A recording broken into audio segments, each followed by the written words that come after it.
Thank you so much. Okay. As he rightly said, my name is Yaa Balo, and well, he has already done the introduction, so I don't need to say much. I just need to give some acknowledgement to the party I belong to. I represent the NDC, the ruling party, and I'm here today to just have a chat with you. I was even telling him I would have preferred to sit so that we can have sister to sister, brother to brother chat. But since this is the podium, I'll take it gracefully. Coming here when I was actually called, I asked myself some few questions. Why or what could actually influence people to sit in a chamber such as this? And I'm actually here asking you back, what influenced you? Are you here just for the seats? Are you here just for the titles? Or just for the applause? I believe we are all doing some retrospection. We are all doing some reflections. Because if it were just about speaking, there are other platforms, but why Youth Impact Parliament? Anyone? Okay. Well, the question took me back to my own journey. There was a time when I was very passionate. My Mr. President Jones will tell you. I was very vocal and convinced that good ideas alone will sail me through. I believe that if you are someone who speaks very well and you meant well, change will automatically just happen. But experience after school, immersing myself into the real world, taught me that it's different actually. You can be a good speaker, but politically, it's not just about speaking. It does not reward passion alone. If you think I'm passionate, I have the zeal, I can do it. No, it doesn't work like that in the political scene, the actual scene. Rather, it rewards somebody who is prepared, somebody who is patient, and somebody who has purpose in life. I learned that before you can actually sail through, you have to understand what politics is. Yes. Before you can lead people, you have to first submit the process of politics. Before I became a leader, I was a student. And I think that is the process we are all going through here. Youth Impact Parliament has given us a platform, has given us the opportunity that before we go out there, can we actually learn? Can we practice? The question is, I hope you are actually learning, you're actually willing to use these things learned here out there. Because Youth Impact Parliament is actually not where your journey ends. It is where your political character is actually being formed. So before you go out there, ask yourself one question again. Why? The motive. Why? Youth must actually interrogate their reasons for joining this Senate. And then after you do that, it exposes you to your motive. If the foundation, which is where you are being groomed, is weak, can you stand in the Parliament of Ghana? No. So once you are here, are you actually being formed? Are you getting reformed? Are you hoping to actually connect your expertise here to the outside world or politically? It is not the crown here, but rather it is the classroom. Youth platforms exist to build us. I had a nice conversation with your speaker some time ago, and that is what even led us that I needed to come here and speak. After here, what next? Yeah. Are you just ending being a member of parliament, senators? That's it? No plans of actually moving into the real world, taking politics and learning something out of it?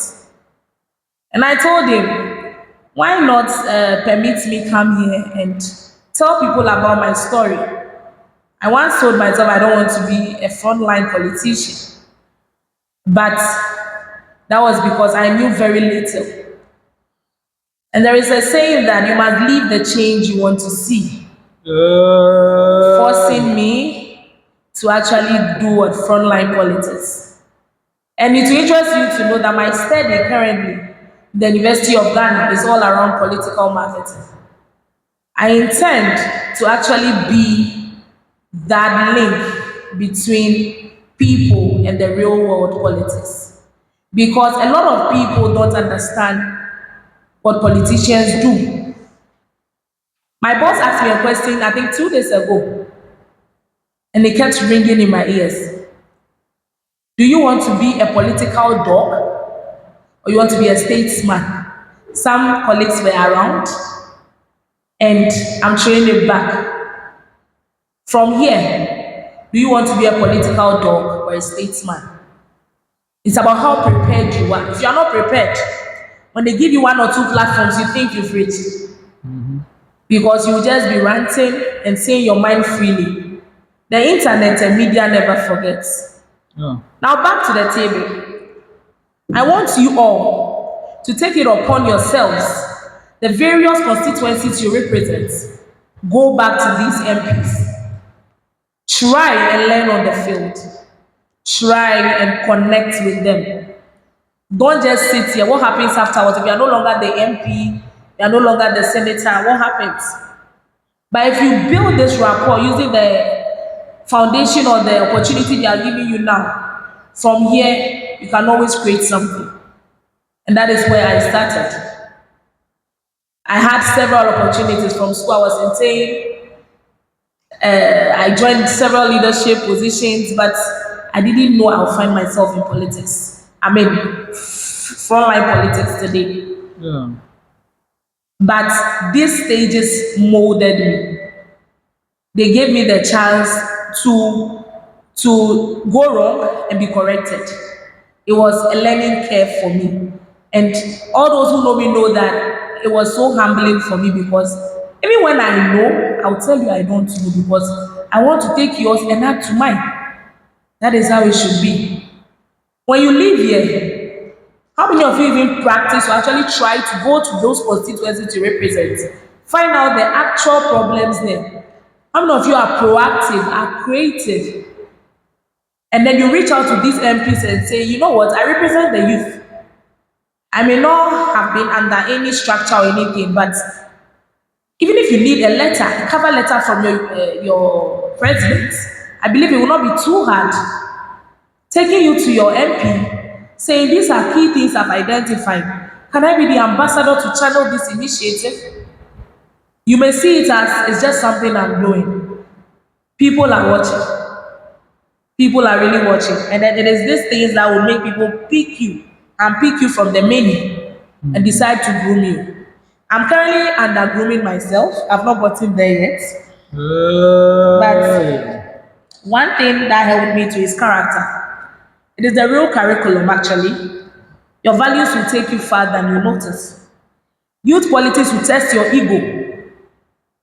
It will interest you to know that people that maybe you want to do academic ranking, want to do certain sort of ranking, cannot stand or come to par with you, but politically they are vested.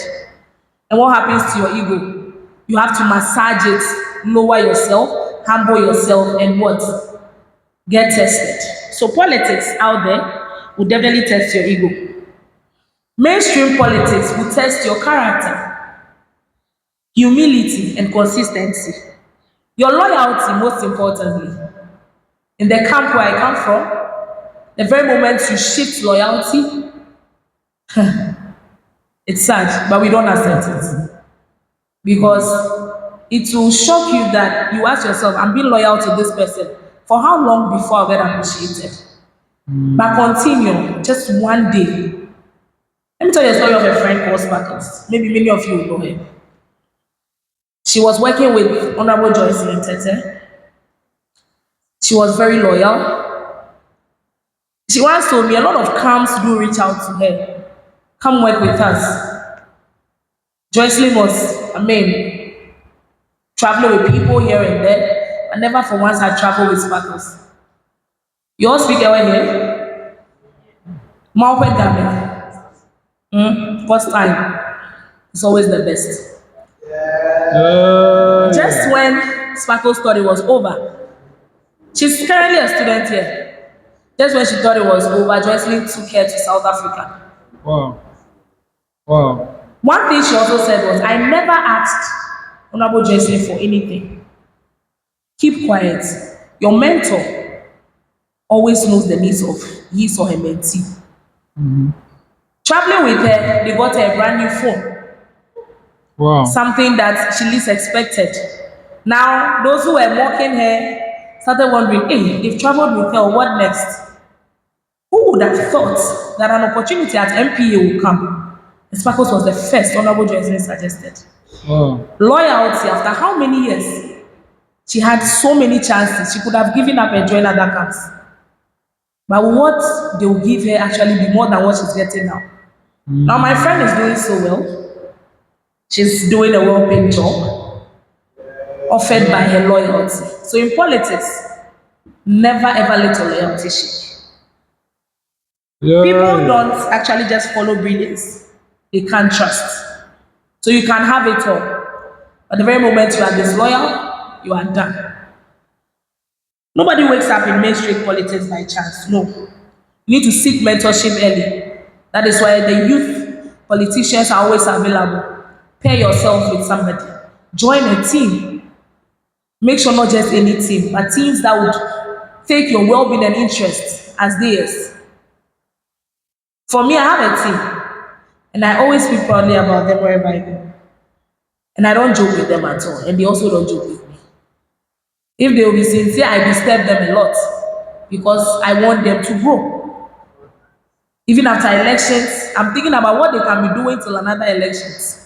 Because sadly, most of them are still students. And it will take some time for them to finish before they join the employment world. And I'm not sitting up for opportunity to come and meet them. I try to create it for them. I position them such that they make the right decisions. I consult them a lot. And that is it. So pair up yourself with somebody or a group. You can have as many mentors as possible, provided you have a focus. You can have as many mentors as possible. The real question is how fast. It's not how fast you rise, but whether you are ready to serve. I'm still serving. I'm a leader, but I'm still serving. If you see me cleaning people's shoes, if you see me smiling with my hands behind me, it is not because I cannot carry my or raise my shoulders. It is because those people have been through the stages I aspire to be. And only them can lead me there. For instance, if you enter the regional office, for instance, of my party, they will tell you that I might have had my uncle, who I call my father, as a chairman, but I never sit for any job. Once I am aware, I rise up and I'm ready to do it. Cleaning, sweeping. Sometimes he even gets angry that why? But I know what I want. After he leaves, what happens to my political ambition and career? Am I not setting the pace? And this is what I want you all to do for me. Nothing is too humiliating. Respect is just something small. So take this opportunity, groom yourself, avail yourself, serve. It won't be long, your breakthrough will come. When you are prepared, transition is possible. Comrades are shouting, over a year we've been in power. No jobs, no this, no that. Your waiting period, are you preparing? Because if you are not prepared and the job comes, you will lose it within 2 months. Most people finish school 6 years, 7 years ago. Do you actually even know how to still handle your expertise? Or because you think you have the set, that's it. Every day I find out what is new in marketing, what is new in politics. I don't shy away from it at all because as new people are coming, there's competition in the market. But what makes you unique is knowing your field and expertise very well. So I ask again, do you know the difference between activism and the organization? To be a youth activist and to be a youth organizer is two different things. Youth activism raises awareness, but organization sustains, don't just raise the awareness. Create something that will be sustainable. When you are prepared, you'll be able to organize, you'll be able to sustain. that impact you are learning from Youth Impact Parliament? Can you only speak, or you actually know the strategies to put in place? Because when you speak, as I'm speaking here, I know it's inspiring. But me, my speaking is not ending here. I'll tell your speaker, I need people to mentor. I need people to groom. I need people to position. Indeed, if only they have intentions of joining mainstream politics, this is the starting point. But Yeah. strategy actually positions you to win. So imagine you add speaking to being someone who knows the strategy. You are good to go. And influence actually belongs to those who know when to speak and when to listen. Know when to speak and when to listen. People make noise and it attracts.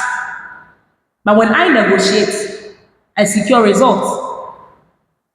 I am a media person, a strong one. But there are days I go very silent on my actions.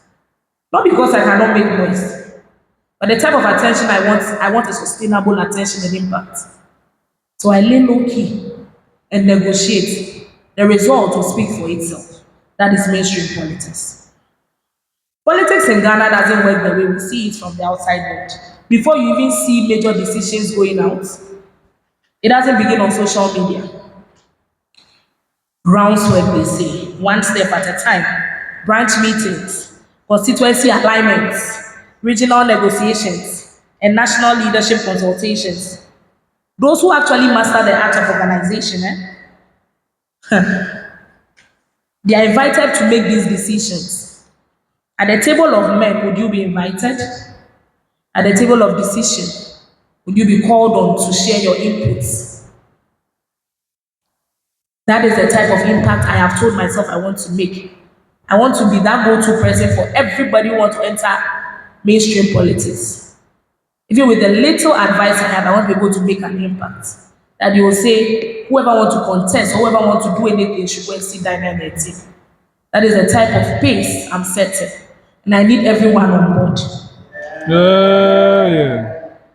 If Youth Impact Parliament does not shape your values, discipline, and purpose, then mainstream politics is not for you. It will break you. In Ghanaian politics, influence is earned quietly before it is even announced publicly. So join me. Let's create that influence. Let's create that change and impact we want. I love what you are doing here, and I believe you are creating or preparing yourself for the world out there. I'm ready to assist with the little I know. And I have people who are at the top who know better. I will introduce you to them. And when I introduce you, don't forget, I will always get the information. So when you go, loyalty, before anything. Thank you, and I'm open for questions. Yeah.